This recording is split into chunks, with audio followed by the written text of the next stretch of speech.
We have two functions this morning. One is a symposium, and the other is the launching of the book on the history of Asante. As you all know, before the written word was introduced into our education system or into our culture, the mode of transmitting our history, our values, our culture, and our morals and other things was through the spoken word. In the evening, the old men will assemble the young ones and then tell them about the wars of old, our customs, our traditions, their games, and other things. So it was compulsory for children to attend to these calls.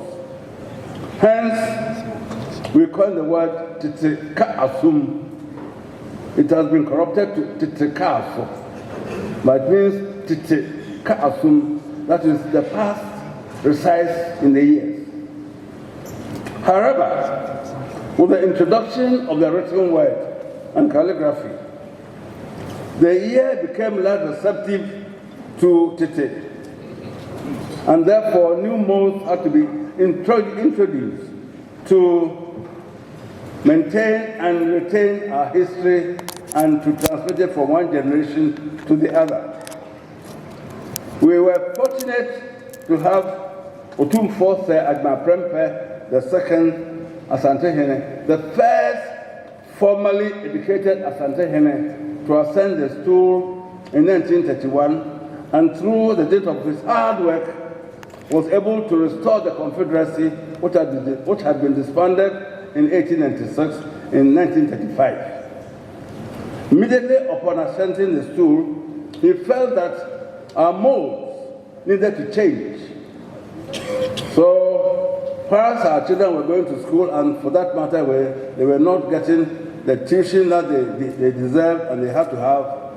He assembled other eminent people, the Safajays, the Ike, Yourselves, the Ike Adjumans, and others, to give our history the benefit of being put down in writing, so as to remove the inconsistencies and the contradictions that attend to transmitting history orally.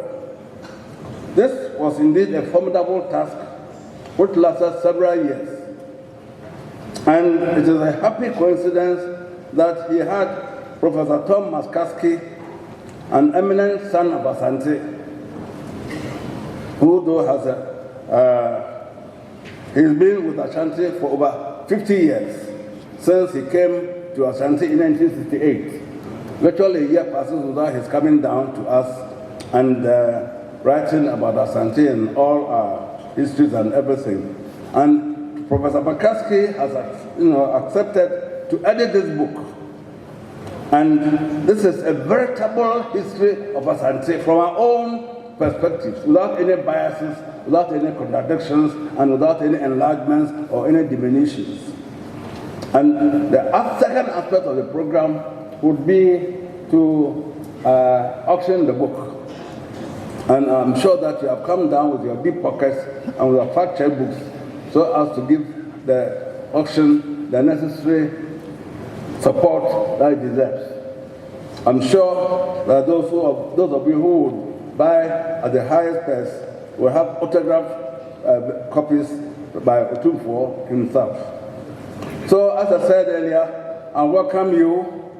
I think I've said a few things, and if my few is not enough, I think I'll take leave and then give the floor to our eminent MC to continue the program. Thank you all very much for coming, and we hope you will enjoy the proceedings this morning. Thank you very much.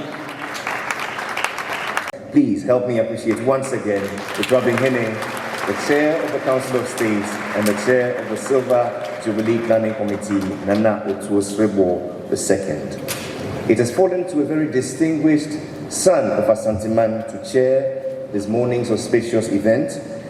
To introduce him, make welcome the Kwamuhene Achamfo Asafo Boache Ajiman Bonsu.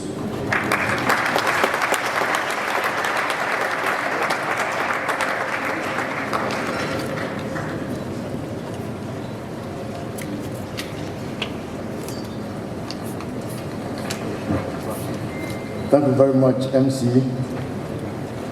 Your Royal Majesty, Otumfuo Osei the Second, Asantehene, Nana Otu the Second, Yamemahene, and Chairman of the Otumfuo Silver Jubilee Committee, Honorable Minister for Education, Dr. Aseya Oduchum, Honorable Minister for Energy, Matthew Opoku Prempe, Nananma Mahine, Nananom, distinguished speakers, VC, the press, ladies and gentlemen, I will observe all protocol. It is normal for such an auspicious occasion to have someone who can ably steer the affairs for the day. It therefore gives me a great pleasure to introduce the chairman of the occasion. Our chairman for this August function is a native of Kumasi. He entered the University of Ghana in 1976 to read law and was called to the bar as a barrister in 1981. He worked at the Attorney General's office for his national service. He was a private legal practitioner and was the president of the Eastern Region Bar Association. He was appointed as a High Court judge in 2002, and because of his hard work, he was promoted to the Court of Appeal just a year after that. In 2008, he was appointed as a Supreme Court judge. He held several positions in the judicial service and other judicial bodies. He was the chairman of the Legal Aid Commission, the chairman of the Council for Law Reporting, the chairman of the Disciplinary Committee of the General Legal Council, and in 2002, he was appointed as the Chief Justice of Ghana. He retired in May 2023, after 21 years of distinguished career on the bench. Aside being an accomplished legal professional, our chairman is also a football enthusiast.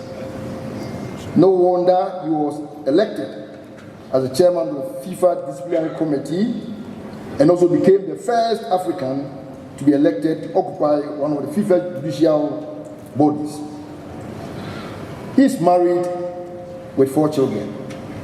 Please join me with a big applause to welcome our chairman for the occasion in the person of the former Chief Justice, Enim Yeboah.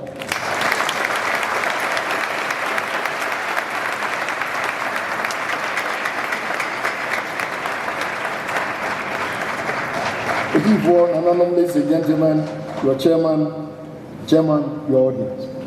Thank you very much.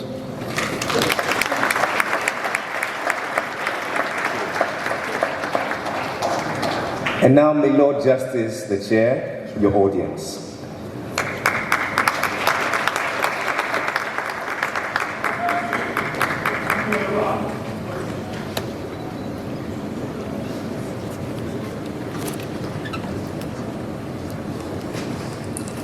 Your Royal Majesty, the Otumfuo Asantehene, the Honorable Regional Minister, the Honorable Members, Honorable Ministers of State, the Vice Chancellor, Nananom Mahine Abrimpong, the linguist, the Vice Chancellor and the Pro-Vice Chancellor, the members of the academia, hearing present, eminent members, who are all here as a university community, I am indeed honored to be the chairman of this all-important occasion. This is an occasion which marks the 150th anniversary of the Sagrenti War. Some of us just decided to learn history in passing. Unfortunately, we didn't know the inner details of the war, what caused it, and the cause of the war, and as the chairman of the occasion said, the end result for this, our great kingdom. Yes, we are here today to take stock of what happened about 150 years ago. If you look at the brochure, we have assembled eminent speakers who have amassed enough knowledge to share with us. History, they say, must be accurate, free from all distortions. It may be told that in narrating history, there are bitter ones which should not be ignored. There are sweeter ones which we should all swallow. At times, we have to swallow a bitter pill just to cure ourselves. Yes. So, my Lord, Nanano, distinguished elders of the Asanteman, I am here to humbly accept the invitation to be the chairman of this great occasion, and I'm grateful to Otumfuo the Asantehene and the chairman of the planning committee for giving me this honor at this great and memorable occasion. So I am here to serve you, and I think you all cooperate and have a fruitful discussion as the history starts to unfold for our consumption. I am grateful, and I take this opportunity to thank you once again. Thank you very much.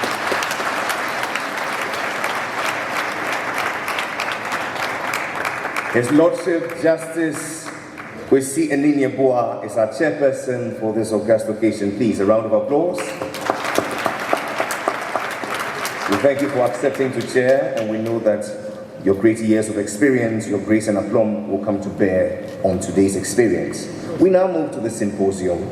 To introduce our keynote speaker, it's my pleasure to invite Otumfuo's Hiahene, who is the chair of the Otumfuo Foundation. Make welcome Nana Professor Oheneba Wache Eje Wahene II.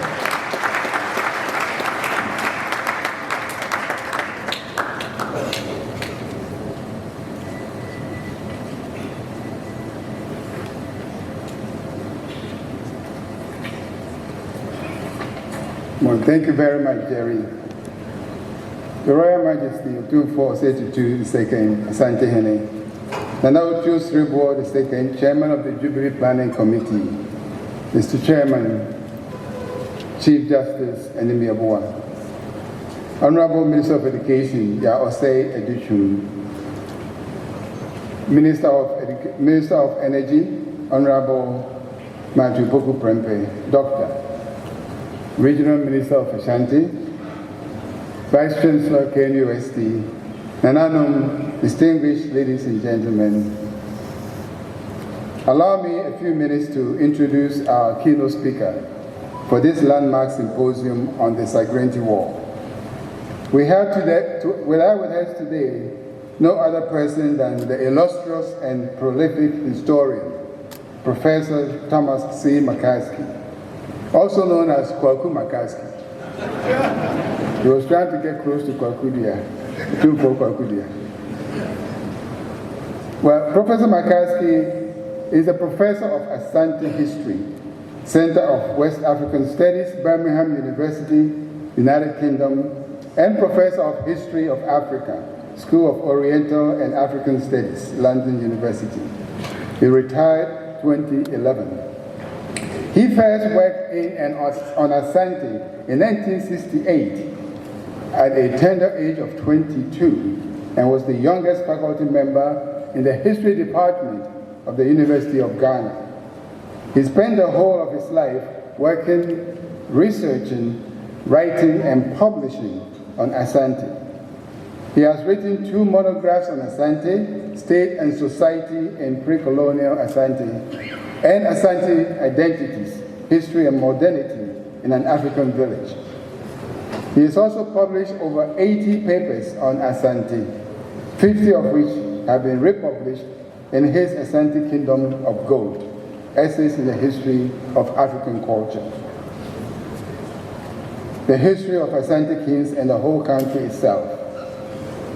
Knowing the importance of research done by the committee that was convened by Otumfuo Osei Ajiman Prempeh II, which started way back in 1939, he singularly edited the final volumes of the typescripts and manuscripts, which culminated in the final publication of this timeless piece we have with us today, History of Asante by Otumfuo Nana Osei Ajiman Prempeh II. His curriculum vitae is replete with anecdotes, and I had a few minutes with him. I asked him, what was your best moments in Kumasi? He said when he served as the royal golf caddy for Otumfuo Prempeh II. I believe that's where he got a lot of his notes too. Today, his keynote address is on the Segrenti War and its aftermath and reflections. Please join me to welcome our keynote speaker, Professor Kwaku Makasi.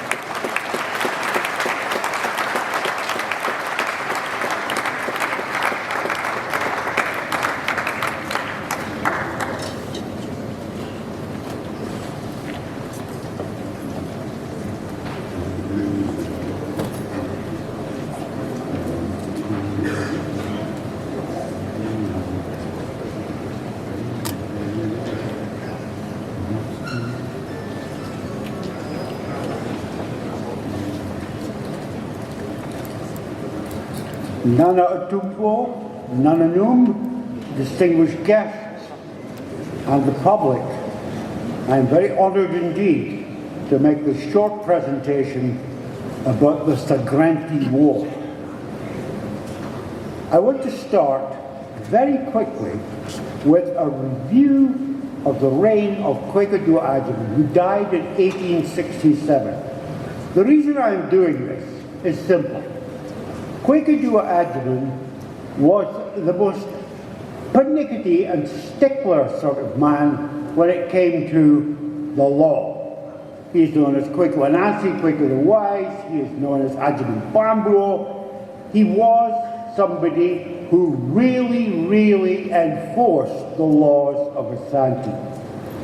In the process, he gathered together a great deal of money in gold dust, principally, but also in specie and other things. And I say all this because I want to underline and emphasize something that I think has been overlooked.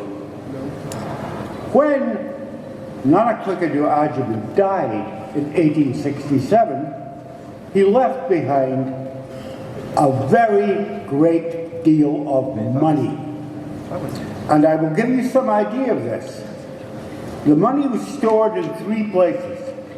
It was stored in the Adaka Cache, the great chest of the treasury. It was stored in the Asantehene's country palace at Abarasto, and it was stored elsewhere at Breman.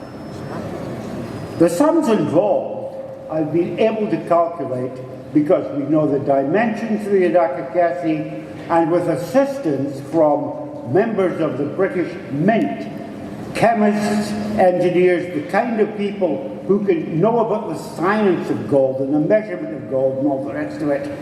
We have calculated that the amount of gold contained in the Adakasi alone at Kwekadu's death was in excess of 400,000 ounces.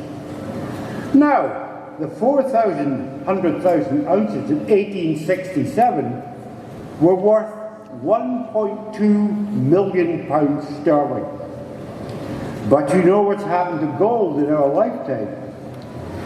The contemporary, the current value of the Adaka Cache is somewhere over £2 billion. A lot of money. Now he left this money to his successor, Kofi Kakari. And Kofi Kakari was a waster. He distributed money to buy popularity. and he was eventually dethroned at the end of the Segrenti War.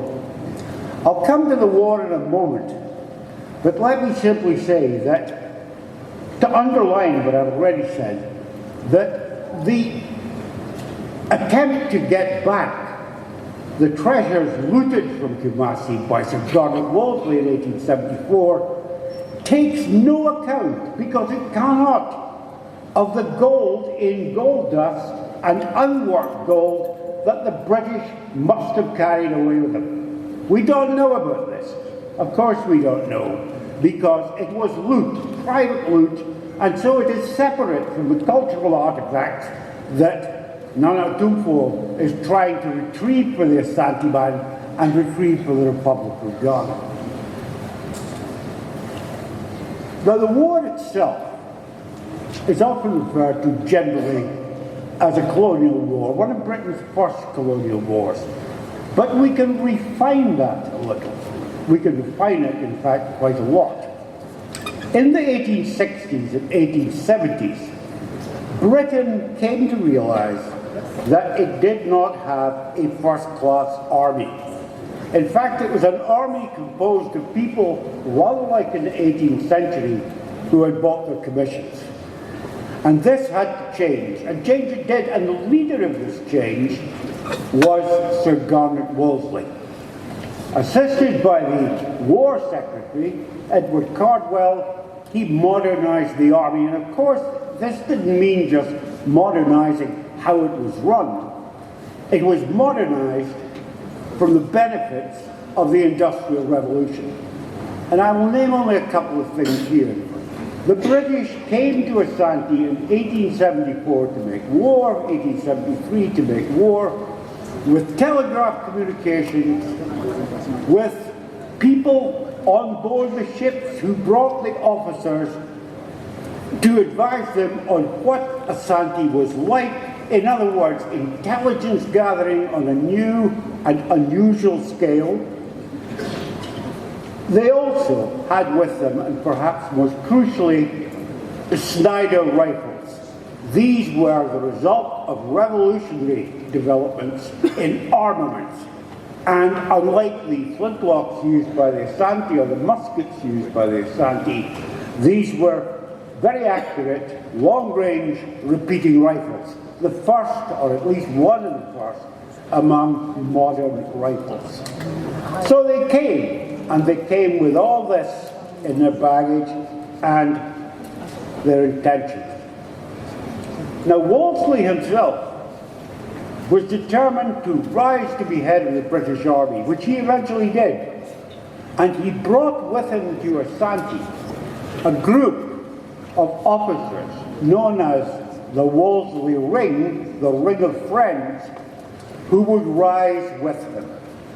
So there was a very personal motive in Wolseley fighting this war and being seen to have fought it and won it for himself, for Britain, for Queen Victoria and the rest. And we have proof of this.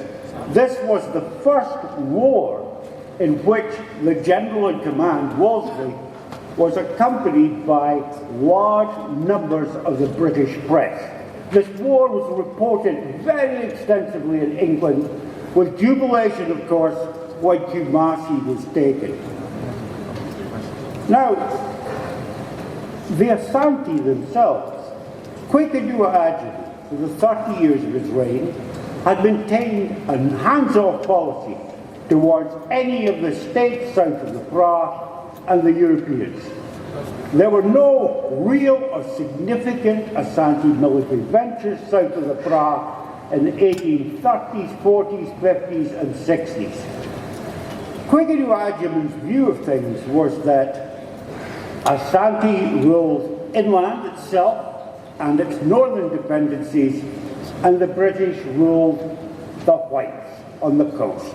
So it was a world vision that really contrasted the two worlds of Africa and Europe. He was the ruler of Africa, and they were the rulers of the south, led by the whites. But of course, this was nothing to do with what Wolseley wanted, or what the British government backed him to want. And so, despite the fact that in 1873 the Asantehene withdrew those military forces he had on the borders of the Pra and southwards into almost Fanti. He withdrew them and tried to make peace with the British. Wolseley absolutely refused. There is no other word for it. He turned him down flat because Wolseley and the British government were determined to have their war. Now you can imagine the kind of propaganda that was put about by the British about Asante. A savage despotism, blood running in the streets, endless sacrifices, barbarians, racism in short, and very highly developed Victorian racism. So Wolseley crossed the Pra and went to Kumasi. Now, one of the things that's almost never noticed about the occupation is that he was only there for a couple of days. He was frightened that the Asante would counterattack. He was frightened that the army he led would come down with tropical diseases.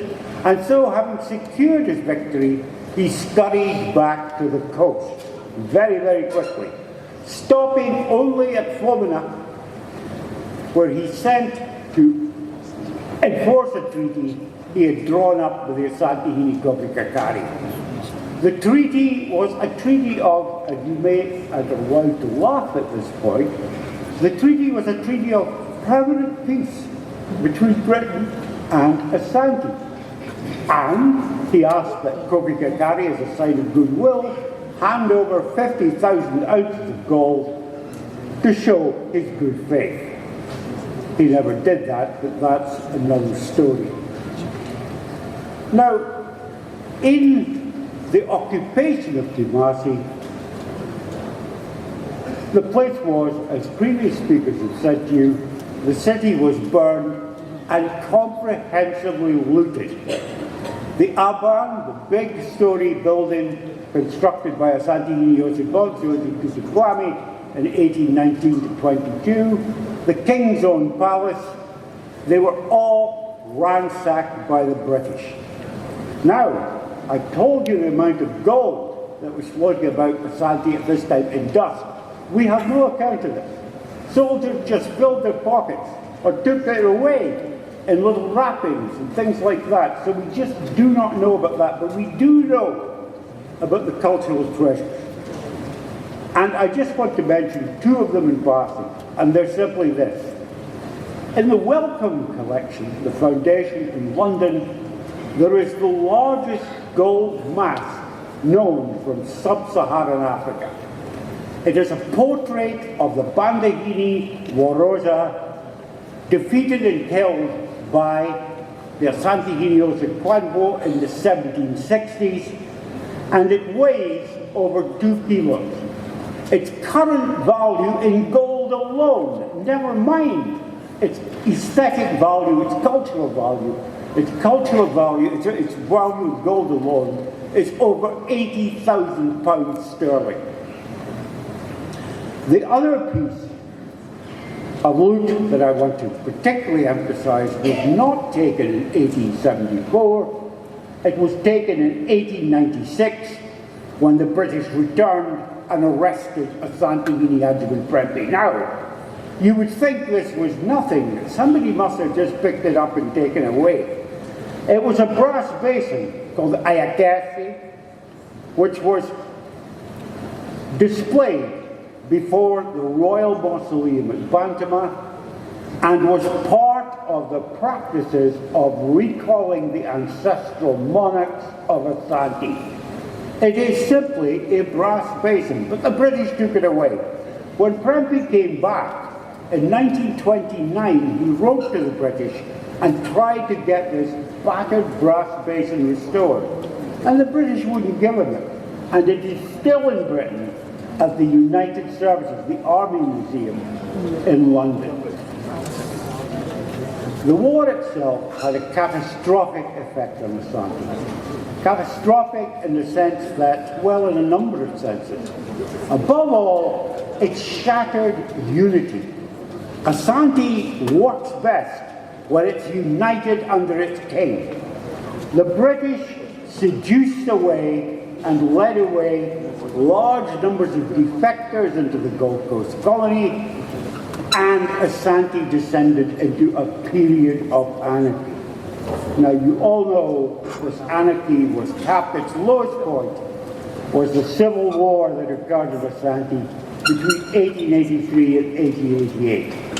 There is no doubt at all that the British encouraged resistance to Kumasi, whether by giving arms, which was illegal of course, and which they never talked about publicly, money, or just general support, and above all, refuge to those who opposed the Asantehene in the Gold Coast colony, which they had established in 1874 after the Segrenti War. I haven't got much time left, so I will simply cover what is left of this story. In 1892, the British wrote to Asantehene Prempeh I, offering him British protection.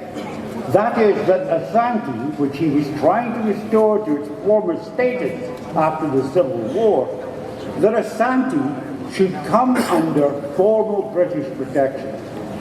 Asanteman Prempeh simply refused. He said, no, we're an independent kingdom.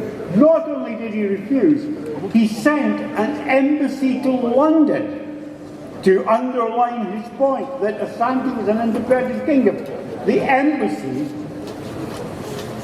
spent some time in London, but the British government refused to see it. And while it refused to see it, it was planning a second invasion of Asante. And this occurred as the embassy returned to the coast and the British advanced on Kumasi again in 1896. There, Asanteman Prempeh was faced by one of the greatest challenges that any Asantehene would face. Should he fight? Should he not? The solution he came up with is beyond admirable. He knew that after the Segrenti War and after the Civil Wars, he knew perfectly well that if the British unleashed their military power now on what was a weakened Asante, people would suffer in enormous numbers.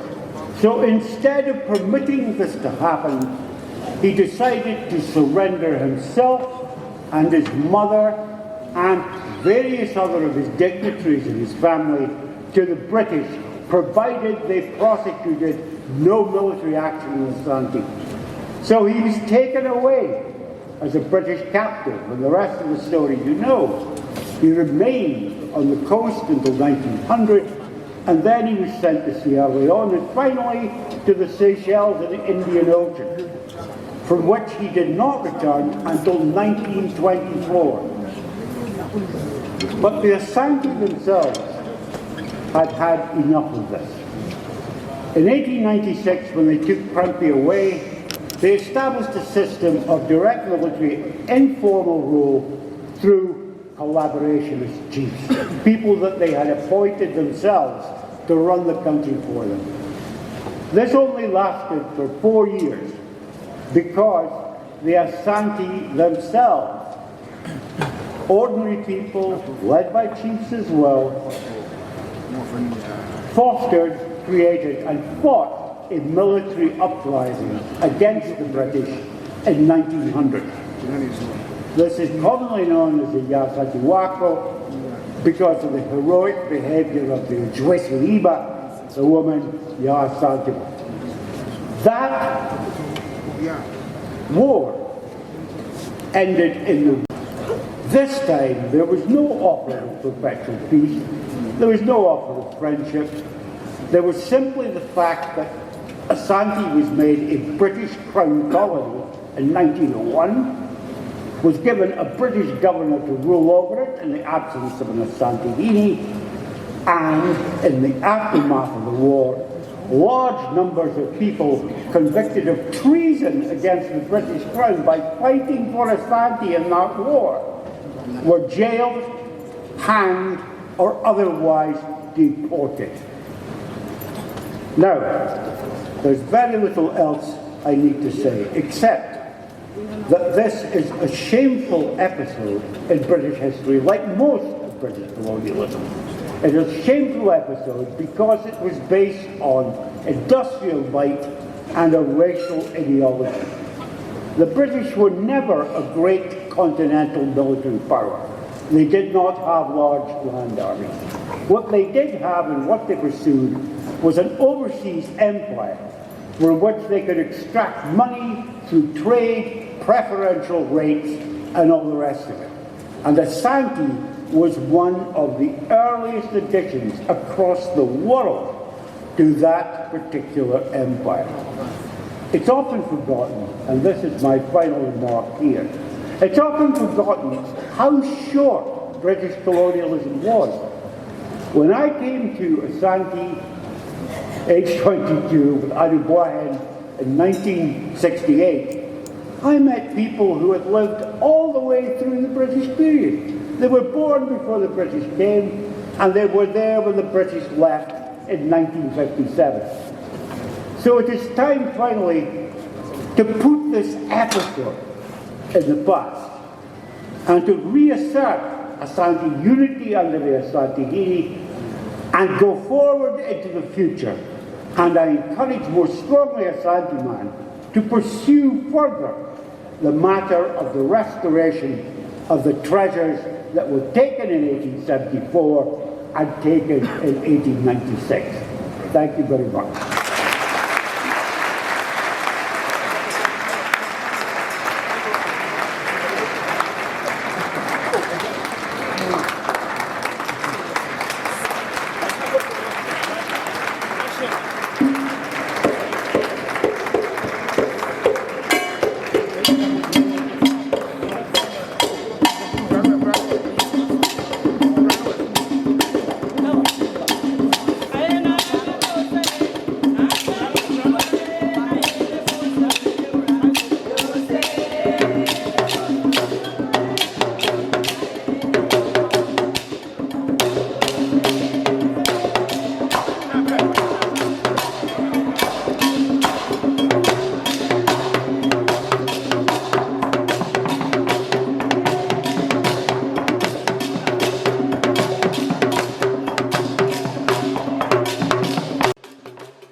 Sagaranti wona ena mo ni se ya start jumedie no ene ya pa won toma Asanteman so TV ya boshi abepia sabre Charles Prince ekasa wiye no ebra mo hu se Prince ekasa wiye no ena Asante amamre ne amane astarte koso ye boyewura o seye ena Asanteman enyina afa won toma pefra ti amamre ne amane ena yaka memu no ohu se ekoso no sabe agofoma no egro ohu ni se emaisa woyi Asanteman oseye Asanteman akokopa ni senti no yeyi Asanteman oseye yama Asanteman oseye agofoma na hu ni se wogoro sabre no yeyi era opem so ene nananom awako edi wonti eje atrema ema ya Asanteman oseye Asante agro amamre ena moni se sabre etweguno Asanteman so TV ena ye de sa asumi ebramo ene sagalanti wo ya kaka no ye brega nyedo ena ya pawontoma ye tie mu nsem uhu se emano ya amamre amamre kwan so aka amamre ya santi amamre bi ena mo hu se etweguno ya manana no wo se yie wo nyina che nana no mutiri nkwa nana no monkwa so wada wo maburu monkwa so abra Prince Charles kasa wie ya ena ye hu se sa amamre no koso no emane manana mo se yie piao Asanteman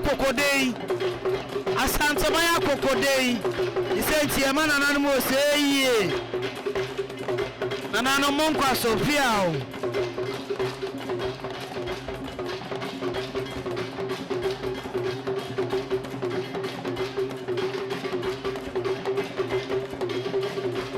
Sabene agrona kwaso akodu yewura opemso anim. Yama yewura opemso apia. Yama namo esa kodin a wona ye nananom akọ. Ama Asanteman afa ne ntima pefra no. Nisenti ena Musa de akoso no. Ekoso no yama yewura pia. Ema no ebo se kire yewura. E kire Asanteman kodin ayako ene nyuma pa yewura ye. Ama ne Asanteman afa ne ntima pefra. Anano Monkwa so.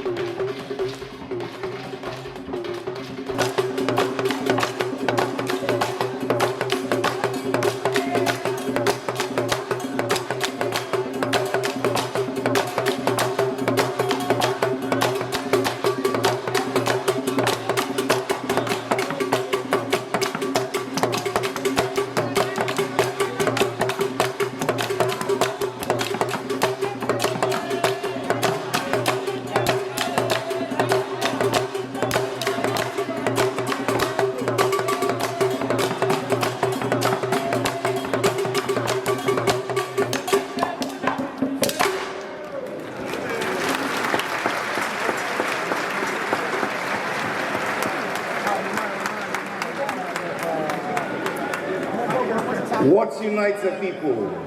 Is it flags? Is it army? Is it gold? Is it money? Stories, my friends. Stories. And what a story we've heard of betrayal, of courage to fight for values and principles, defeat and utter humiliation, and yet an indomitable will to bounce back and defend nationhood, Asanteman, and write our own true and unadulterated history. What you've just witnessed, Prof. Tom, is the Nsiomu dance, a very ancient and popular dance among us, the Asante, which is going extinct. We reenact it today in your distinguished honor to thank you for your amazing work, which has been a labor of love for us, the Asante people, of whom you now belong to, as a father and a brother. To you, we say, Yedawasia and Sada, Eja ni Onia Makaski. Please, a round of applause.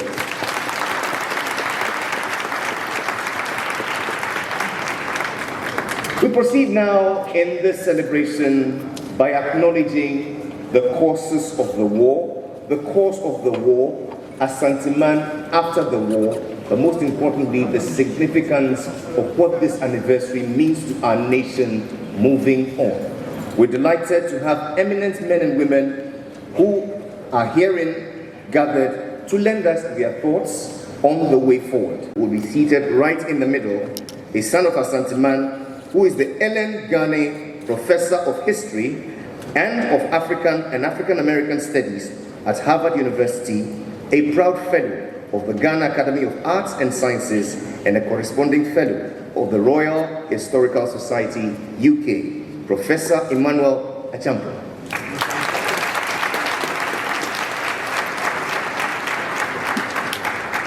Seated with him, make welcome an adjunct lecturer and gender historian affiliated to the Department of History and Political Studies at the Kwame Nkrumah University of Science and Technology here in Kumasi, Professor Eugenia Anderson.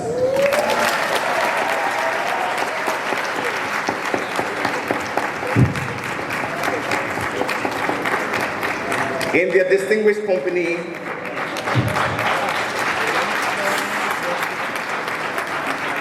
from the Department of History and Political Studies at the Kwame Nkrumah University of Science and Technology is Ghana's first trained social historian of medicine. Make welcome Professor Samuel Edugentry.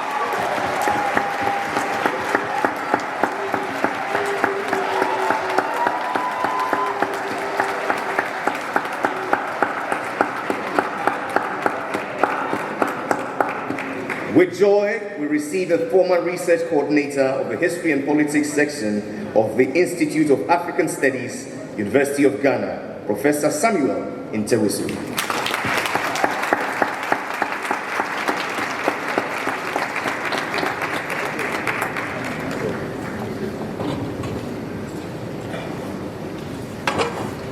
And last but certainly not the least, our brother, our father, Professor of Asante History at the Center of West African Studies, Birmingham University, UK, Professor Tom McCaskey.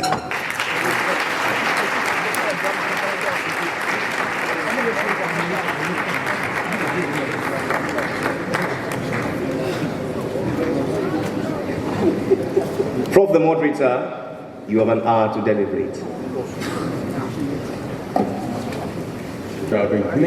Chair of our Silver Jubilee Planning Committee, Nanano, honorable ministers and parliamentarians, the Vice Chancellor, my academic colleagues, since I'm in the university, distinguished ladies and gentlemen, please allow me to stand on all previous protocols which acknowledged our present dignitaries.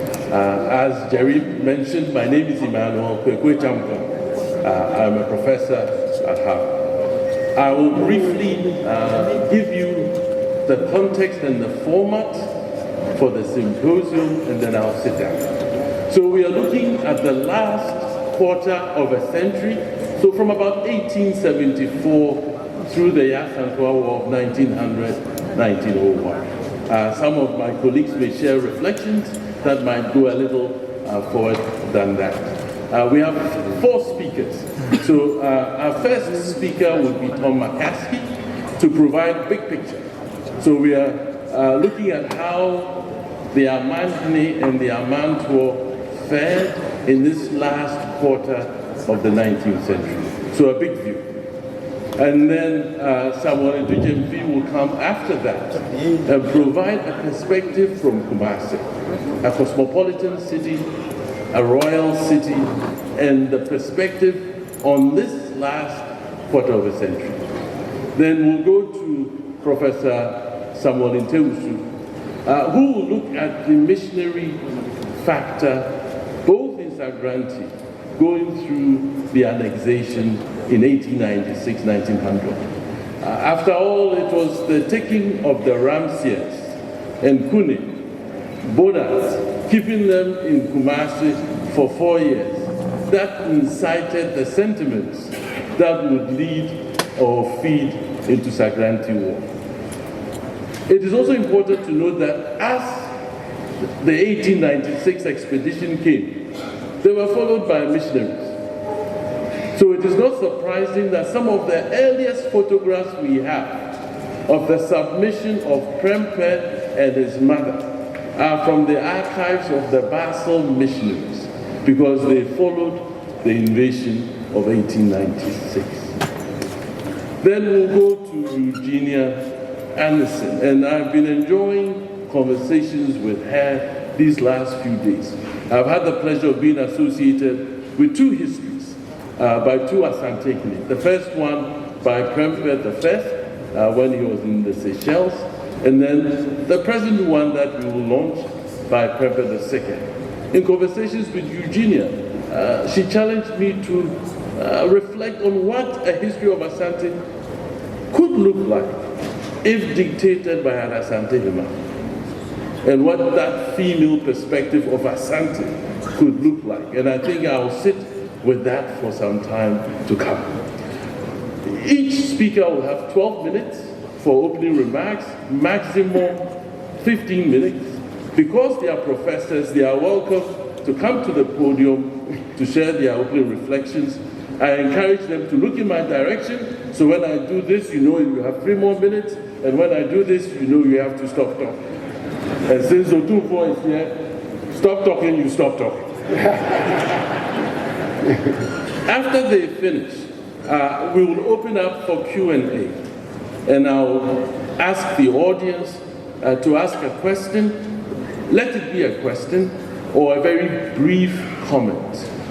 We are creating something called Asantepedia, which will be a popular platform online for individuals and families to deposit stories they have from their families between about 1874 and Prempeh I's return in 1924. So if you have good stories, that's where it should be, so that as many people as possible can ask short questions. So that's the format, and I will now invite Tom McCaskey to start us off. So let us welcome Professor Tom McCaskey.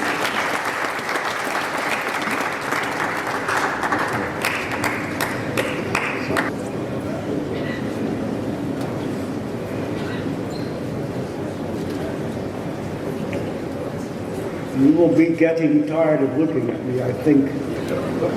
But I've been called back to talk a little about what happened to Asante after the Sagrenti War.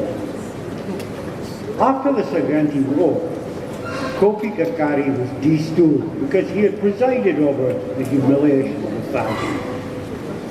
The trouble was that his successor on the golden stool was his brother Mensa Bonsu.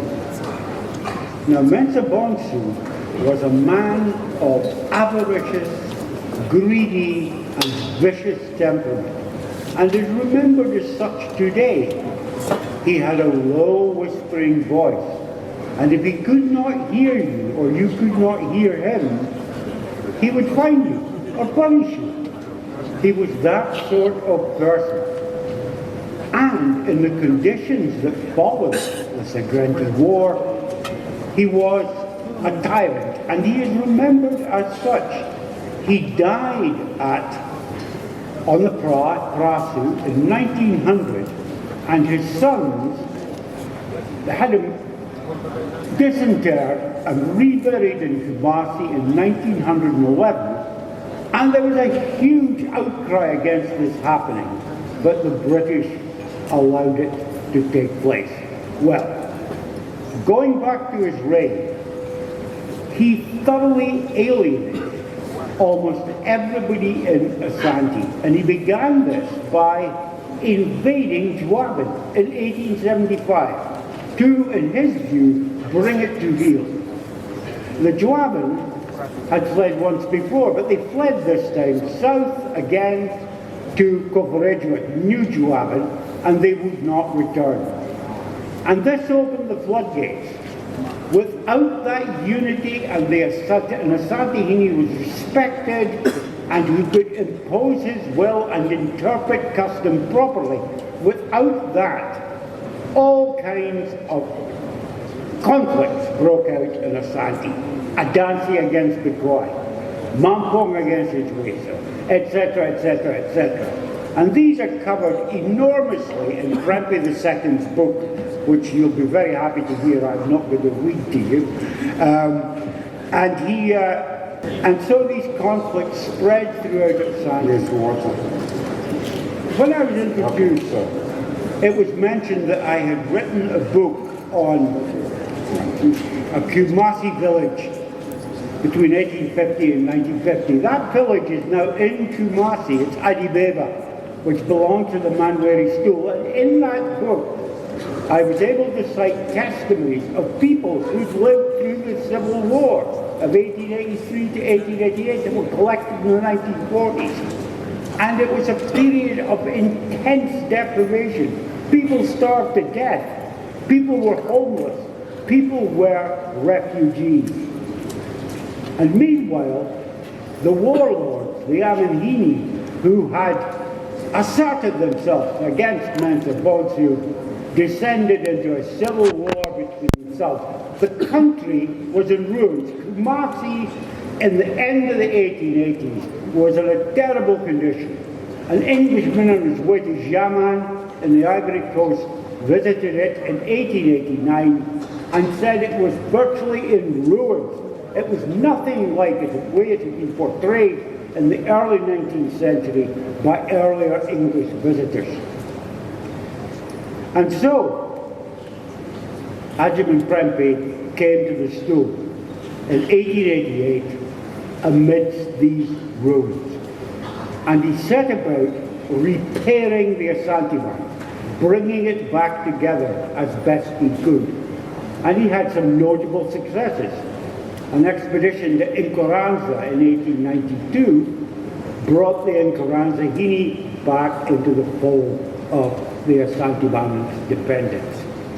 But of course, as I mentioned in my opening remarks, Asanteman Prempeh could do nothing about the British. And so, while he was desperately trying to get the Asanteman reunited under his authority, the British came, as I mentioned in my first address, the British came to take him away in 1896. Now, in Prempeh II's history, there is an account of the debate that he had with his chiefs about what he was going to do. And he said to them, if we fight, we will all be killed and Asante will be ruined. So I will sacrifice myself as the Asantehene and go as a prisoner with the British so that they will not fight here and they will not make the Civil War even worse. So Prempeh was taken away with his mother and his father, Kwesi Jambibi, off to jail in Elmina. And the Asante were not happy about this. They were very unhappy about it indeed, which is why, as I said, that war broke out in 1900, 1901, the Ya Asante Wako. Now, it is very difficult to compress and to tell you in any detail, in fact I can't, nobody could, the events of that period between 1883, between 1875 rather, and 1900 when Prempeh was taken away. They are immensely complicated, but certain things need to be noted, even if only briefly. Firstly, Prempeh had some notable successes. As I said, in Nikaranza, and with a number of areas around Kumasi. But he could not stem the tide of disaffection that had been caused by the real sheer anarchy of the war and the brutalities inflicted during it. Not only that, but now the British deliberately seduced dissident Asante who were against Prempeh, to come south into the Gold Coast colony, as indeed the Joabin had done in 1875, and there they were given both protection and allowed to plot against the Asantehene Asanteman Prempeh. Now, these are a very significant group of people, and the reason is simple. They were the people that the British relied on as collaborators once they had occupied Kumasi again in 1900 and turned it into a crown colony in 1901. And these people were placed on the stools, the senior stools, the Obrempog stools and the Aranese stools of those who had been deported, ultimately to the Seychelles with Prempeh. Now there's a long and complex history here, you'll be relieved. Again, I'm not going to go into it, but let me simply say this. The first 20 years of British rule are really about getting rid of these collaborators. The Asante people themselves would not put up with these people. People like Kwame Wachi and Agoda, or Kwame Tua of the Jazwa Stool, or the British informant Kwesi Appiah Nuama, Kwame Tua's brother, who was made Achiabihini by the British. They would not put up with this, and eventually, one way or another, all of these chiefs were removed. But after Prempeh came back in 1924, of course, the British would not in any way countenance that he would become ruler again. That had to wait until 1931, when he was reinstated not as Asantehene, but as ruler of the Kumasi division, and nothing else. And it took 4 more years of petitioning, of trying to persuade the British to have the Confederacy restored. Now, I'm going to finish by talking about the Confederacy. The Confederacy that the British restored was restored out of the precepts of British custom and British law. The principle was decentralization.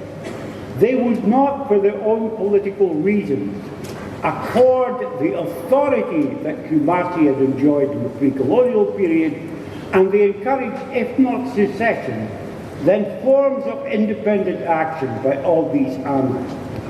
And Prempeh II spent most of his long reign between 1931 and 1970, when he was not playing golf and I was carrying his clubs.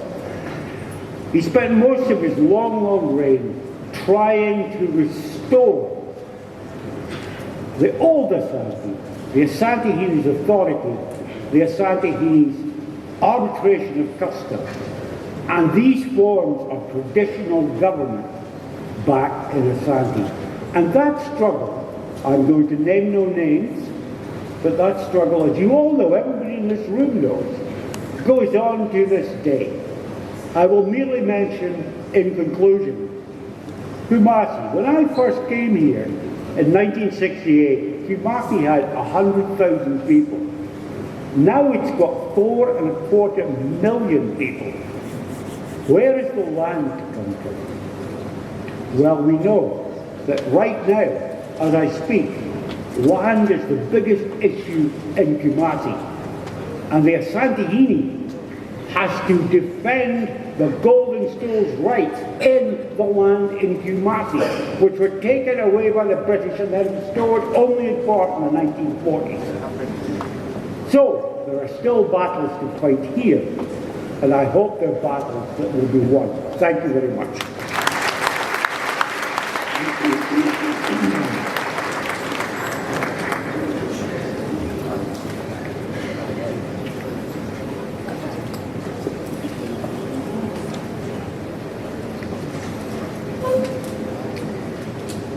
His Royal Majesty, Tufo Asantehene Nana, or said to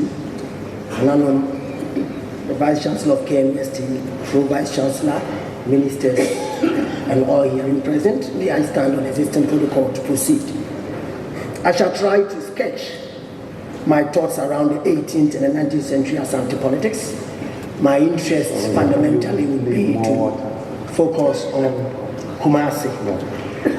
One of our sisters, Edwards, who is a PhD candidate from the diaspora, has done something very significant, and I shall use her point on the setting of Kumasi and the palace prior to 1874.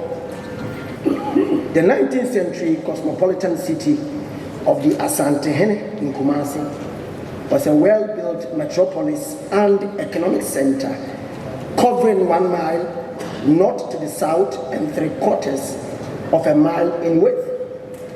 The monumental Ahimfi, which is the palace of the Asantehene, was located on a hill in the city center, measuring 1,500,000 square feet and covering 34 acres. The east edge of the imperial residence was the sacred Subin River, the supreme river deities and Asantehene's place where he would worship Tradiampo. Even to the immediate west, strategically positioned throughout the lush garden landscape of the Asantehene city were elaborately Asante designed buildings and residences belonging to royal chiefs and courtiers to the king. The Asantehene city in the Edum area was not demarcated by walls like the typical imperial cities. The architecture of the noblemen's houses surrounding the residence, the dense forest, and the Subin River formed an invisible defense against invaders. European surveyors and religious and diplomatic visitors were in awe of the vast forest landscape and the symbolic, aesthetic, and technical beauty of the structures as they entered the city. However, the position of the Asantehene city and surrounding natural and architectural elements was more than what was visible. The imperial metropolis of the Asantehene was layered with spiritual, cultural, and security values to the nation. Indeed, Kumasi represented the traditional political capital of the forest state of Asante, as well as the residence of the Asantehene.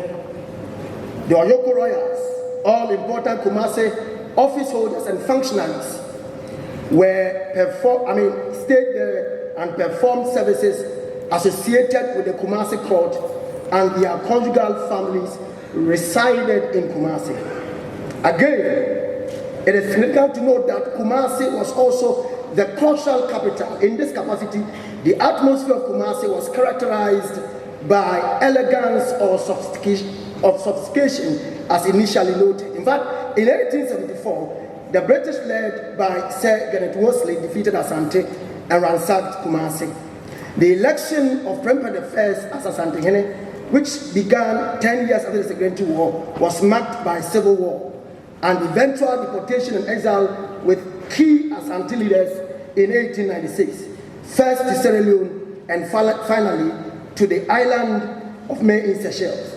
The Asante Union could be compared to that of, for example, in the sacred stew, the Sikija. That spirituality is that which was also missing in the minds of the European in many respects. Asante from Kumasi was interested in diplomacy, and so before even war, there will be diplomatic engagements, there will be discussions, there will be emissaries, and this subsisted since the time of Osei Tutu I, Asantehene. So the critical question, therefore, is to ask, why didn't the British annex Asante after 1874? Just to jump into other discussions. What had changed on the side of the British by 1800? I know that the chair is looking at me, I have more time. The 19th century began with, the reign of, Osei Tutu Kwame Isibe. And we understand that there were a lot of interesting dynamics in terms of diplomacy. In fact, his peaceful relations between the British is well documented. In fact, Kumasi in this period received 3 European missions, which included individuals like William Hyde Copper in 1816. Then we have Frederick James, Thomas Edward Bowditch, William Hutchinson, and Henry Tedley in 1817. And Joseph Dupuy, Francis Collins, Benjamin Salmon, and David Mills Graves in 1820. So Kumasi was the heart of diplomacy in the territory referred to as Asante and the broader enclaves that it covered.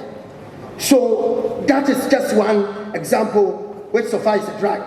That these diplomatic missions had one goal: to negotiate for peace, to ensure that there was sometimes an uneasy truce between themselves and their neighbors, including the British.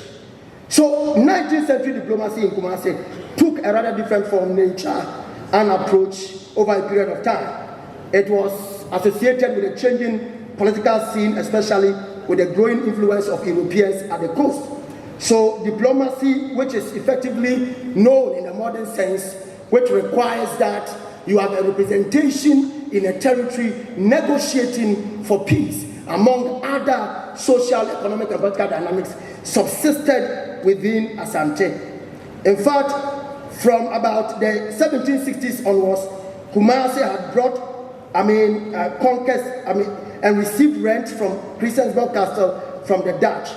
But beyond this period, we see that the space between the 1800s, there was negotiations, and also there were ideas of war and diplomacy which subsisted, and some of these, reports have been, perfectly written and documented by the good professor of erudition, McCaskey. Now, the peaceful relations between Asante and the British in the first 2 decades of the century took a different turn. What happened? Why did it take a different turn? Why would Kumasi go to war? We know about Asante interest in Dutch holding at Elmina. We also understand that the interest of the British was to ensure that Asante's control or influence, or better still hegemony, at the coastal regions will be dealt with once and for all. The question is interesting. Why 1874? Why post 1874? And why did the British not annex Asante in 1874?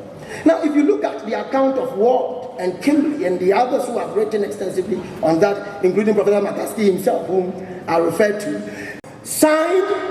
I mean, the treaty was not signed. It was a treaty he would even leave because he would not sign. The story that I found therein has already been shared by Professor McCaskey. Now, you understand that it was an expeditious mission. They returned hurriedly, and it did not suggest to us that they were there to stay. Secondly, the terms of the agreement itself, or the truce itself, or the treaty itself, also suggest a very interesting thing, because it did not tell us that the British wanted to have an emissary or a resident commissioner in Kumasi, and for that matter, Asante. Now, this notwithstanding, I mean, you see disputation, especially when Edubu writes in a later period and argues that the British were interested in subverting Asante. That is why he argues that they will support Adansi breakaway, they will support the Gabin Quandary and all the other countries that were emerging within the state. In fact, if you shift towards Kimball's argument, there is a suggestion that the British had a certain vacillatory approach. They will not get into Kumasi and make any intervention, but they will not also come to fight Asante, even if Asante was plundering itself. In many respects, it is this civil war which persisted in Asante, plus the challenging leadership of Takari, among other things, that will lead to the depletion of Asante's resources. Two, you would also find that with the depletion of the resources of Asante, the Asante constitution, which they were held together, the social contract, which by Asante constitution allowed the state to use a subtle coercion to get members of the state to go to war, the one who followed after him, and also an internecine war, a civil war, which had eaten into the treasury of Asante. In many respects, some have argued that is what will cause Prempeh the First to capitulate. In many respects, I agree in tutu with my professor with great erudition that through the tact of diplomacy, Prempeh the First would have to save his people from war, because post-1874 and another war just at 1896 would have been too damning and too dangerous for the health and the power of Asante, especially holding it from Kumasi. I will try to just wrap up. I have 1 minute. So, what is my last take on this within 1 minute? You would appreciate that by 1900, the British had come to town again. They were successful at that because the rally call for people to come to fight did not have that kind of zest. And that is written by McCaskey. Asante will regroup, but we see that even when Asante had been defeated, by 1905, Resident Commissioner Fuller had taken over to behave as if he was an Asantehene. And even when the real Asantehene had returned, he made him Kumasihene, a creation by the British. The intrigues by the outsiders is what Asante has sought to cure and has found a balancing act to sustain the union till now. I rest my case. Thank you.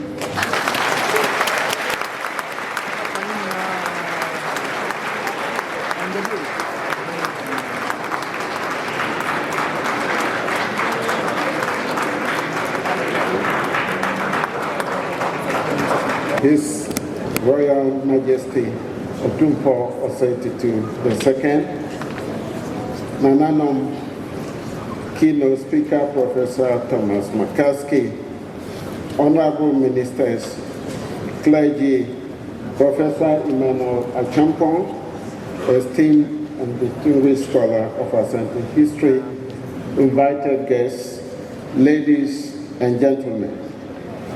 It is with great reverence and gratitude that we gather here today to commemorate the indomitable spirit and unwavering dedication of the people of Asante, who played a pivotal role during the British and Asante War of 1874, popularly referred to as the Sagrante War.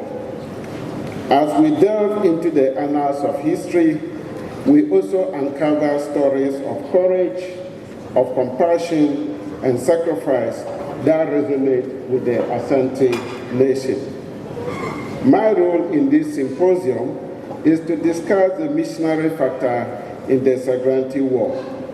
Many scholars such as Eduwahin, Tom McCaskey, Emmanuel Champon, Samuel Kobe, Archbishop Sapon, Rattray, Abel Wicks, and many more have handled this very subject with some level of excellence. I stand on their works to discuss the interests of the Basel missionaries in the war. In the west of Njoko, the colonial enterprise and the Christian missionary enterprise together constitute two of the most important historical events that have, for good or bad, considerably shaped the history of Africa, including Ghana. Both defining events occurred almost simultaneously. The colonial enterprise focused on the economic and political dimensions of life in Africa, redrawing the boundaries, reshaping its political arrangements and structure, and considerably looking at different orientations and vital institutions. The missionary enterprise impacted heavily on the religious and cultural landscape of Africa and considerably tinkered with its dominant worldview and value system. A critical revisiting of these two major events, either separately or as twin events, is crucial and indeed unavoidable for our understanding of the British Ashanti War of 1874, popularly referred to as the Sagrante War. Ashanti and Britain fought several wars. Those battles were called several names, such as the Battle of Nsamanko in 1824, Akatamanso in 1826, Sagrante in 1874, and the Asantehene War of 1900 and 1901. Prior to the Sagrante War, Asante had established itself as a powerful political entity with a strong religious and cultural infrastructure. In spite of its greatness, it still fought more wars. The frequency with which Ashanti battled with her neighbors, including Denchira, Fante, Bono, Ewe, Gan, Gonja, Dagomba, and many more, will have drawn attention to itself by several observers, especially the British and some missionaries. British administrators seem to have arrived at a conclusion that Asante indeed was a threat to their colonial project. Historians have indicated that some of the wars that were fought between Britain and Asante were in relation to the breach of peace and agreement, and that of 1874 was not an exception. It was born out of the desire to ensure that Asante obeys the peace agreement that it had signed in 1863 not to fight the southern states, and also to end enslavement of people. Achampon, Abel Wilkes, Tudor, Lewin, and several others have indicated that the Asante-British War of 1874 had a kind of crushing military defeat on Asante. Asante got demoralized, and of course, the foundation of its very stay was shaken. Indeed, the awesome military technology of the British that was deployed was referred to more or less as the total war. Total war because it characterized the sound that was actually coming from the weapons and rifles that were handled by the British. But the question is that if the Sagrante War was a matter between Britain and British forces and Asante, what triggered the interest of Basel missionaries in the war? A people that were supposed to spread the gospel. To answer this question, we recast our minds to events in early 1868 and again in 1869, when the kingdom of Anglo and Akwamu around the lower Volta declared war on the Ewe of Krepi.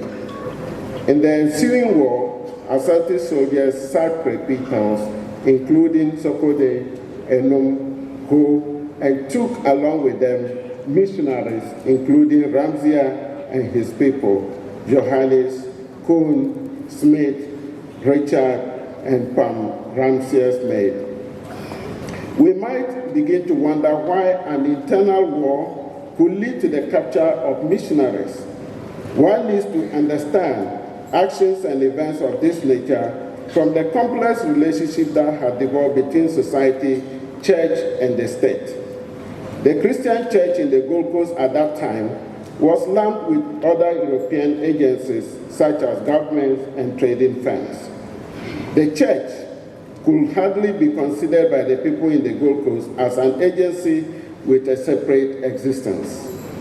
Such was the obvious conclusion to be drawn from missionaries accompanying soldiers on their campaigns and soldiers accompanying missionaries on their mission journeys. They are perfect examples, for example, of Rees, who was accompanied by a soldier up to a Propon from the Danish fort.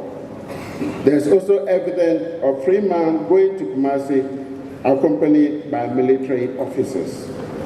As already noted, the first 5 weeks of captivity of Ranzia and his group saw the captives marching at the daily pace of about 30 miles as they journeyed from Krepi towards Kumasi. This was difficult for European captives who had to walk in the scorching heat from the blazing sun and burning houses. In the process, Ramsey's baby had a fever and Kun a deep wound on his heel from heavy chains. Ramsey's son or child died before the captives got to Kumasi in 1870.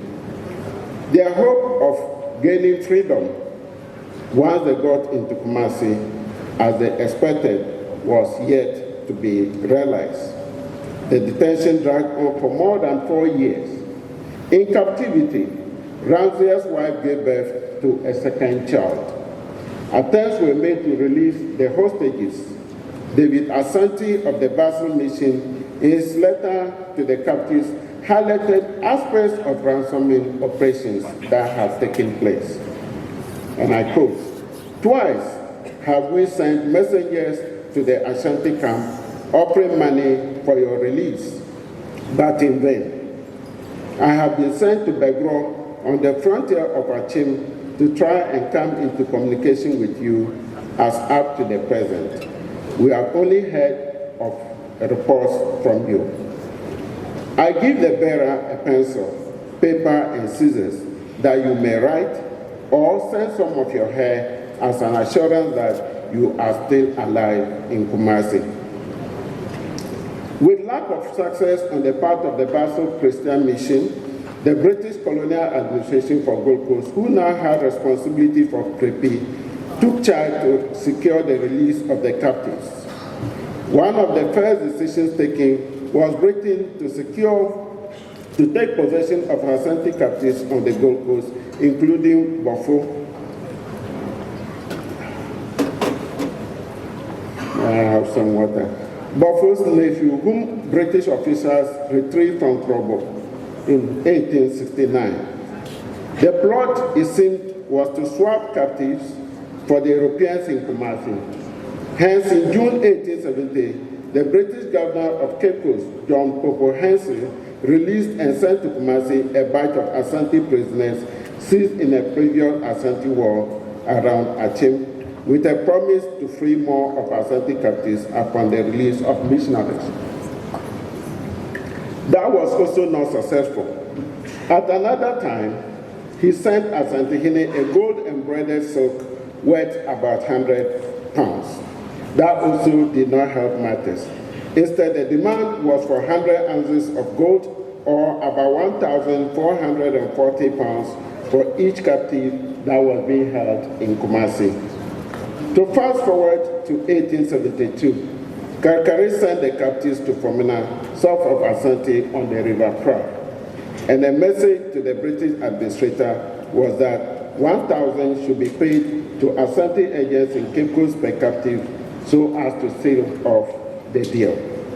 A week later, the captives reached Formina, but before leaving Kumasi, the missionaries had redeemed their 2 African helpers, that is Palmer and his wife Coco, by paying 6 pilgrims, drawn on the Basel mission account. As the European captives journeyed to the coast, a British force headed in the opposite direction of the Asante army. The 2 armies clashed in 1874. The British forces seized the captives and led them as freedmen to Kumasi and to Cape Coast. It is important to highlight at this stage that the missionary factor played a very significant role in the 1874 war. The capture of the missionaries and the ensuing negotiations allowed the British to plan both in terms of personnel and logistics to be able to launch an attack. Also, the frequent correspondences and spy work and the movement of missionaries such as David Asante enabled enough intelligence reports to be gathered on Asante and its forces. Apart from this direct contribution to the war, there were equally important insights that are worthy of note as far as the involvement of missionaries is concerned.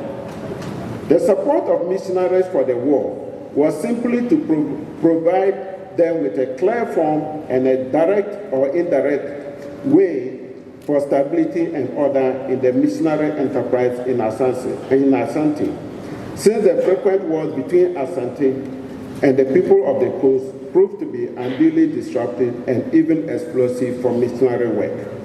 It became evident that after the war, some missionaries, such as Ramsey, had some guaranteed territory for them to be able to carry out their conversion works. The interest of missionaries in the war was also due to the intimate relationship between the former end of the transatlantic slave trade and the beginning of the Christian missionary enterprise in the Gold Coast. Even though slavery had been abolished by the British, in several of their evangelisms, they had come across evidence of existence of slavery in most parts of the Gold Coast, including Asante. Missionaries embarked on campaigns to end slavery by arguing that slaves demand mercy and compassion.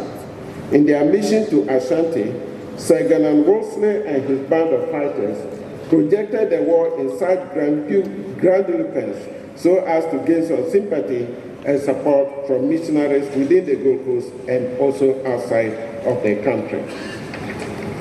These were actually people that were already exposed to a number of abolitionist proposals. Rather than trade in human beings, humanity will profit more in trading in commodities, they added. For the missionaries giving support to the war, it was more or less an obligation for them to be able to pass on Christian faith to Asante.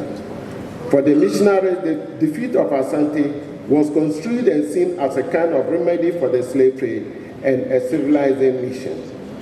This mindset would be put into action immediately after the war, where Basel missionaries converted ex-slaves, some of whom volunteered to be agents of the propagation of the Christian message and values in the dominions of Asante. The interest of missionaries could further be viewed from the perspective of so-called religious and cultural hegemony. Missionaries had the belief that people of Asante and the Gold Coast deserve a different doctrinal heritage, especially when Asante religion and culture was seen as an exerting overarching influence and authority over the affairs of many of the missionary operations. Asante has several deities and had no problem with bringing in more. For example, Krachi Dente, Nana Brukum, and several others were part of Asante kingdom. Beyond their own enduring internal conversions and difficulties, the fear and even dread of Asante religious and cultural practice, religious intolerance was, in this case, a very important factor in the interest of the missionaries as far as the Sagranti War is concerned. The ritual practice and the modes of worship found in the traditional religions was also assumed to be one of the critical factors that made the missionaries to support the Sagrante War. I'm told I'm done with 1 minute. Oh, okay. Thank you. Now, if I have 1 minute, I better move maybe towards my conclusion. Now, in summary, several factors accounted for the missionary interest in the Sagrante War, apart from the capture of Ramzia. The need for space to evangelize, the fear of conversion of Asante kings and other notables into Islam, and its attendant consequences on missionary work. The need to maintain some Christian and cultural hegemony in a kingdom that was highly revered and respected among others made the Basel missionaries to support British forces against Asante in the Sagrante War. Thank you so much for your attention. His Royal Majesty, Nana Otunfo Seitutu II, Nananom, the Vice Chancellor, Pro-Vice Chancellor, academics and staff of KNUST, the MPs and Ministers of State, ladies and gentlemen. It's an honor to stand before you this morning to give my thoughts on war and diplomacy, especially from the perspective of women. There is an Akan proverb which says that Oba Totua Etrebe Madem. In 1874, an Elmina-born British envoy, Henry Plange, made provocative threats to the Asantehene, Kofi Kakari and the chiefs during the discussion of the British takeover of all Dutch concessions, including the Elmina Castle. Obviously irritated by this, the Asantehene Efiakobi retorted, "I am only a woman, but I would fight the governor with my left hand." These two statements mentioned above provokes an inquiry into an understanding of the place of women in Asante state military structure. How do we reconcile the Asante proverb mentioned with the above statements made by Nana Efiakobi? What specific roles did women play in the Asante military setup? In which ways did religious and cultural beliefs hinder women from full participation in state war machinery? The 18th century were times of state union, expansion, consolidation for the Asante, and a constant feature which facilitated this process was war. Asante embarked on wars for political, economic, and ideological purposes. Analyzing the etymology of Asante, linguists equate the name Asante with war. Kwejo Osei, a known historian, gives two traditions to this effect. The first states that Asante emanates from the name Esan, which simply means war. So it is Asantefo is the corrupted form of Esaentifo. The second tradition also states that Asante was a vassal of Dentra, and Asante used to supply Dentra with red clay, which was known as Esan, used for building of houses. The people became known as Asantefo, which was corrupted to become Asantefo. It is essential to iterate here, especially joining into the conversation of Edu, who states that war essentially elevated men over women. After the Battle of Eyase, Nana Osentutu I divided the states politically into different military duties. There was the Adonten, Trafo, Benkum, Nifa, Chidom, Jase, and the Ankobia. All these positions were occupied by men. Though theoretically, the Ohima, that is the co-ruler of the Ohene, could serve as the head of state in the absence of the king. I am then moving on to look at women in the founding of Asante. It is important to highlight the role played by the female ancestress in the founding of Asante. The Oyoko tradition indicates that Anchewenyame and her people descended from the sky near Esiakwa in Achimebuakwa. There is also another tradition which indicates that they descended near Asanteman. Similar traditions are given by other matric lands, including Nyankopong Gweshia for the Bretu, Asobode for the Asuna, Amena Jata for the Asenie, and Sena Fontom for the Adriana. This explains the matrilineal system and why the genealogical descent is traced through the female line. At the core of the socio-political organization was the Abusia, headed by the Abusia Penyi and the Oba Penyi. The Ohene and Ohima at the highest level of state organization played complementary roles in leadership.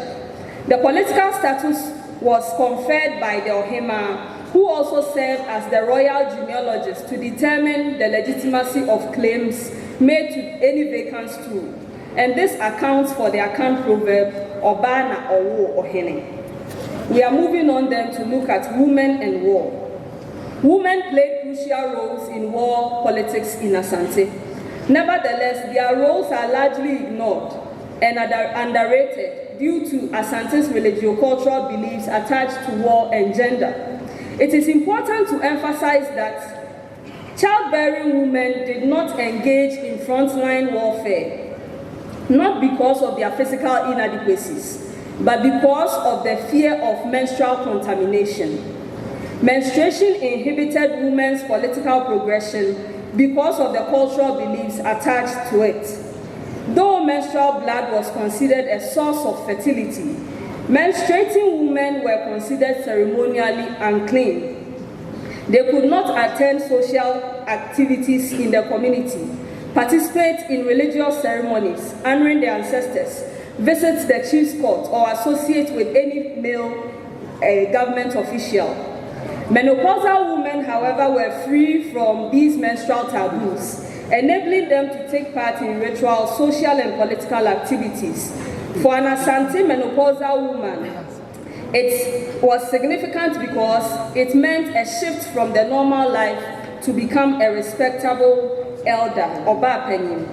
Old women acquired elderly privileges such as the right to cut their hair, the dancing crime, wear their cloth in the male fashion, drink liquor, pour libation, and engage in frontline war. Despite these limitations, women played crucial roles in war in Asante. One of the crucial roles seen is the ritual known as the Momome. This was a spiritual warfare in which premenopausal and menopausal women performed daily ritual chants, ritual dancing, mimes, and other spiritual performances to enhance the victory of the military in war until the troops returned. These women sometimes pounded empty mortars with pistols as a form of spiritual torture to Asante's enemies. Women also played female captains and the Asafotrema, who were a type of a rear guard. They provided military support services in times such as scouts, carriers, cooks, and provided war logistics. Women provided useful intelligence on strategies and troops of the enemy states. I go ahead to highlight the contribution of three Asantehene who played very key roles in the history of Asante. These are Efiakobi, Yecha, and then Yasantua. Efiakobi's skill in war and diplomacy is seen in her administrative tact, boldness in the era of crisis in Asante. She was also known as a pacifist and a great woman of a great shrewdness, who projected the unification of Asante above the love for war. On 20th November 1873, at the gathering of the Asanteman in Shiemu, she noted to have said, "From olden times, it has been seen that God fights for Asante if the war is a just one. This one is unjust. I am old now. I lived before Kwekudria, and I have now placed my son on the Asante throne. I do not wish for our ancestors to say my son was the cause of the disturbance of the 60 towns." The council of the military generals superseded hers, leading to the 1874 Sagranti War with the British, in which Asante was defeated. Nana Kofi Kakari's lack of tact, acumen and indecision eventually cost him the throne. When Efia Kobi found one of Kofi Kakari's wives wearing the gold ornament used to bury the deceased Queen Mother, she initiated his deposition, and in his place, Mensa Bonsu was appointed as the Asantehene. So this ties in with what Professor Makaski said earlier, that when he was enthroned, he misused state resources. In this instance, it can be said that she sought to project her self-interest above in the choice of rulers, because for the second time she put her own son on the throne. To secure the election of her younger son, Mensa Bonsu, as the next Asantehene, Nana Efia Kobi forged alliances with powerful chiefs, including Bantamahene Nana Wua II and Kokofuhene Nana Yaobeku. Nevertheless, her own daughter, Yechan, overthrew and exiled her together with her son, Kakari, in 1884. Efia Kobi is remembered for her dedication to maintaining the ascension of her lineage in Asante. I move on then to look at Yechan.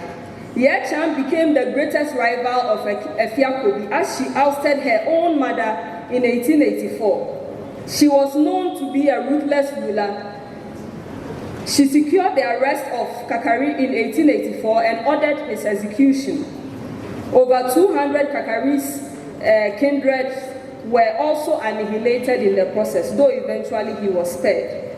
Unfortunately, Kwekudria II reigned for only 44 days.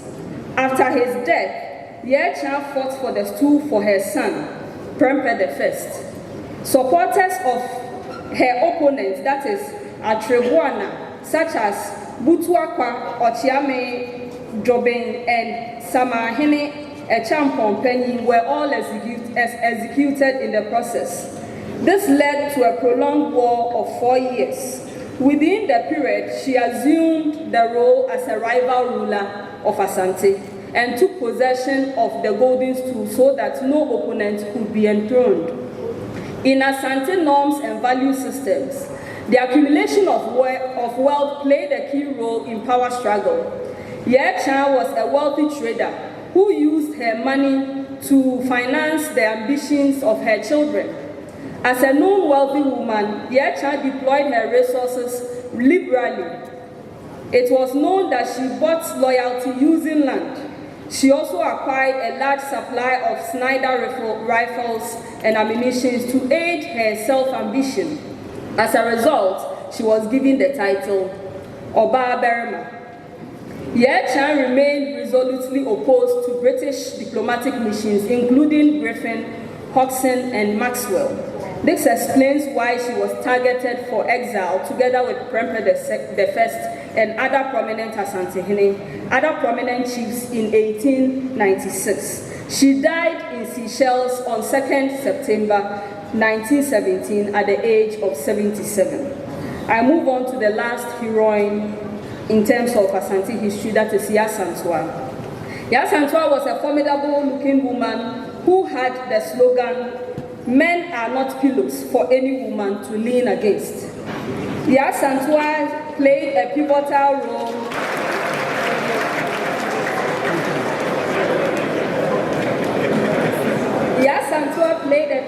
role in galvanizing the Asante into action by challenging male impotency in a time of national crisis. Echampon and Obey emphasized that her devotion to the golden stool, determination and courage contributed to making the war against the British. When her grandson, Nana Kwesi Afrane Dedesohene, was exiled, together with Prempe I, by the British, she openly challenged the demands made by Sir Frederick Hodgson for the golden stool. Her devotion for the golden stool and determination contributed to the siege and guerrilla war from April to November 1900. This contributed to her famous statement, "How can a proud and brave people like the Asante sit back and look whilst the white men took away the king and the chiefs and humiliated them with a demand for the golden stool. The golden stool only means money to the white man. They have searched and dug everywhere for it. I shall not pay 1 predrang to the governor. If you, the chiefs of Asante, are going to behave like cowards and not fight, you should exchange your loincloths for my undergarments.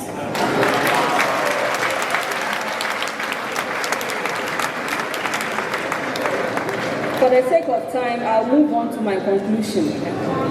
Within the broader framework of gender and power relations in Asante, women are highly recognized for their roles played in the continuity of their lineages. Because of the matrilineal structure of the Asante people, which centers on the idea that a woman passes her blood to her offspring, this bestows on women recognized political rights. Several queen mothers did not limit their responsibilities to women and domestic affairs, but played crucial roles to enhance national sovereignty, shape Asante social and political institutions, and prove the capability of women despite the religio-cultural ascribed biological limitations as compared to men. In conclusion, while women served limited roles in Asante Army due to customary disqualifications and the fear of menstrual taboos, upon reaching menopause, they assumed war politics together with men. As we celebrate the 150 years since the Sagranti War occurred, it is important that we remember heroines of history, including Efia Kobi, Ya Echa, and Ya Asantewa. I guess I will lastly play the devil's advocate here in probing the unsung stories of women. I wonder what the story would have been if these women had told their own stories. Had Ya Asantewa or Ya Echa been lettered or Western schooled, and had they similar avenues as Nana Ajimai Prempeh I while in exile, what stories would they have written about women and war? This leaves much to be desired. And I'll end by saying that as women, it bestows on us to go ahead and write our own history. Thank you.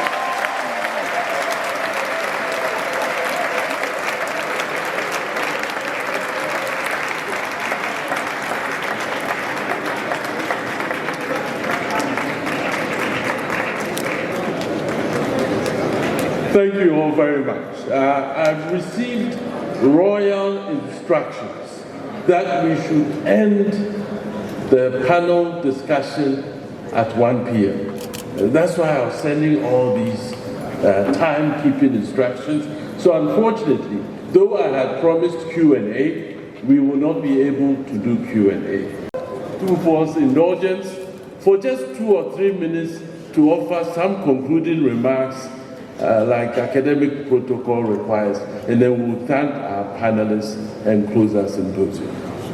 We've had a wonderful couple of hours, beginning with Tom McCaskey's keynote. We've heard about the personal ambitions of individuals, someone like Garnet Wolseley, who was intent on leading the British Army, and the kinds of actions he would take because of his personal ambitions. We've heard of personal predilections, the two brothers, Kofi Kakari, Mensa Bonsu, and the consequences of some of these predilections. We've heard about the importance of timing, the 1870s, Sagranti, and how the outcome was almost guaranteed because of British industrial and military superiority. In a sense, it was an unfair war. The timing of the 1880s, the scramble and the petition, will make the difference between 1874. Asante is defeated but not annexed, and the insistence in the 1890s that Asante should come under British suzerainty. So timing is important. War. We've talked about 2 wars, Sagranti, Ya Asantewa, but with very different consequences. 1874, Asante is defeated but not annexed. 1900 enabled the British to treat Asante differently from even 1896. Now Asante was a territory of conquest. We cannot talk about Asante today without Christianity, despite the rather ambivalent beginnings of Asante's relations with Christianity. I look at Kumasi today, and almost churches are part of the landscape. I think St. Cyprian's is the Anglican church, right? Which is also the Royal Church. Even Ramsia has a church named after him, which is the one in the room that my mother went to. There's Wellesley, or the Methodist Church, by the prisons.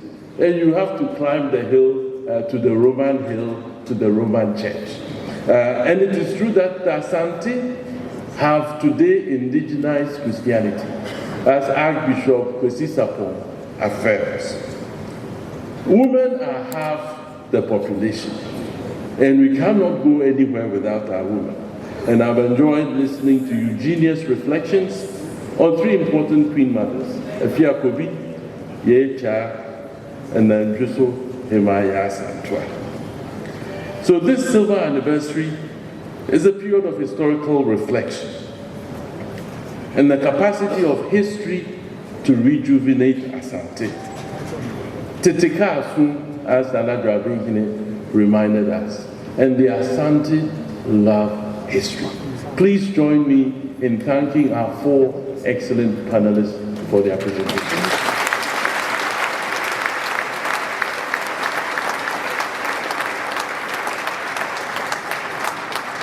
At this time, we will take our seats so we can go back to our seats, and then Mr. Jerry behind me will take over again.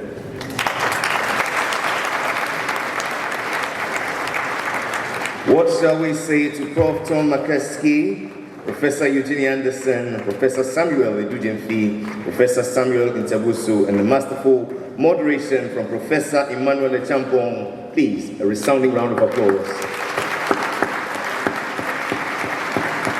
We want to thank you ever so much for lending us your mental agilities and fleshing out this book from various perspectives. Let's now go back to 1874, February. Like Dr. Baumia would say, you and I were not there. But the gods, ancestors, and spirits live in all of us. And for the next few minutes, I want you to lend your very undivided attention to the Kumasi Cultural Center as they reenact February 1874.